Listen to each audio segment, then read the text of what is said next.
ரயில் பயணிகளுக்கு வணக்கம். வண்டி எண் 0619 மற்றும் 0620 நாகர்கோவிலிருந்து சென்னை எக்மோர் மற்றும் சென்னை எக்மோரிலிருந்து நாகர்கோவில் வரை செல்லும் சிறப்பு அதிவிரைவு வண்டியில் ரயில் நிலையங்களில் மற்றும் சேரும் இடங்களில் சில மாற்றங்கள் செய்யப்பட்டுள்ளது. அதன்படி ஞாயிறு இரவு 11:15 மணிக்கு நாகர்கோவிலில் புறப்பட்டு சென்னை எக்மோரை அடுத்த நாள் காலை 11:45 மணிக்கும், அதேபோல சென்னை எக்மோரில் திங்கள் இரவு 3 மணிக்கு புறப்பட்டு செவ்வாய் காலை 3:15 மணிக்கு இந்த சிறப்பு ரயில் நாகர்கோவிலை அடையும்.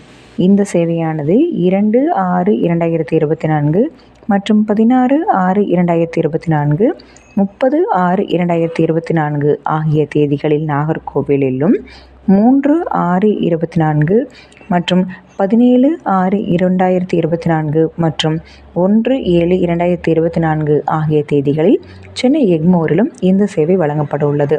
இதன் வழித்தடங்கள் நாகர்கோவில், வள்ளியூர், திருநெல்வேலி, கோவில்பட்டி, சாத்தூர், மதுரை, திண்டுக்கல், திருச்சிராப்பள்ளி, ஸ்ரீரங்கம், அரியலூர், விருத்தாச்சலம், விழுப்புரம், செங்கல்பட்டு, தாம்பரம், சென்னை எக்மோர் மொத்தமாக 3 சேவைகள் வழங்கப்பட உள்ளது.